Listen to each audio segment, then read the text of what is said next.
Hello mga Mima! Ayan, magandang gabi po sa ating lahat. At sa video ito mga Mima ko ay magnilaga ako ng isda. Tapos meron tayong talbos ng kamuti. Ayan, talbos ng kamuting bagin. Tapos, ano po yung dito? Ayan, mayroon din ako ditong okra mga Mima. Tapos, itong ating tomato sauce. Ay, ayaw nyo ng tomato sauce. Tomato paste mga Mima. Tapos, meron tayong, yung sibuyas ko kakarampot. Tapos, itong ating siling haba mga Mima ko. Tapos, ito yung ating biskin. Ito yung ating asin. Tapos, ito yung ating kawali mga Mima ko. Tapos, ito yung ating tubig. Ayan mga Mima ko.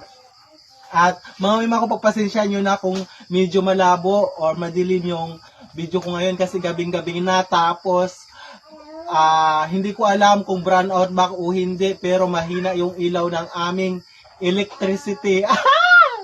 Ayan mga Mima ko. Ilalagay ko lang itong ating isda dito. Ayan. Isda muna. Ay, ang bigat. Ayan. Isa-isahin natin. Nilagat talaga itong mga Mima. Ayan. Ayan mga Mima ko, isunod natin itong ating tomato paste. Ilagay na natin yan dyan lahat. Tapos itong ating sibuyas. Ayan. Kasama ko na din itong ating siling haba, mga Mima. Lagyan natin ng asin. O, diba? Ganun na yan mga Mima. Pang mabilis ang ulam.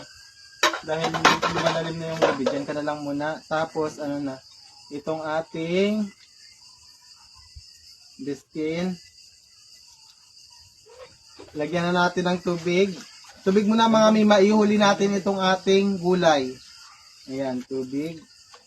Tapos, takpan lang natin at atin na itong isa lang. Ayan mga Mima, kumaapoy na itong ating kalan at yasta lang natin itong ating kawali. Ayan, mga Mima ko, balikan lang natin mamaya mga Mima ko kapag ilalagay na natin yung ating mga gulay. So, ayan mga Mima, balikan natin itong ating niluluto at ayan, kulong-kulo na nga mga Mima ko. Pasensya nyo na yung pamangkin ko ha. Ayan mga Mima ko, di ko na pala naipakita sa inyo mga Mima ko yung kanina. Inilagay ko na agad itong ating okra mga Mima ko at isusunod na natin itong ating talbos ng kamuting bagin mga Mima ko. Ayan, pakukuluan na lang natin to ng saglit na lang mga Mima ko. At syempre, dito na po magtatapos yung video natin mga Mima ko. Pero bago yan mga Mima ko, titikman na muna natin itong ating niluluto. Ay, sobrang liit ng konti ng natin sabaw. Pero okay lang yan mga Mima ko para mas masarap, no? Tikman lang natin yan mga Mima ko. Wait lang ha. Okay na yan siya mga Mima. Yung miming. Ayan, tikman ko lang mga Mima ko. Sobrang nagmamadali talaga ako mga Mima ko. Pagod na pagod.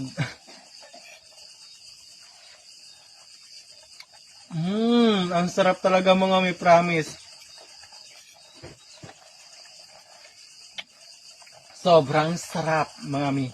So yun lang po. Maraming salamat po sa inyong walang sawang pagsuporta sa akin. Ingat-ingat po tayo palagi and God bless us all. Bye-bye!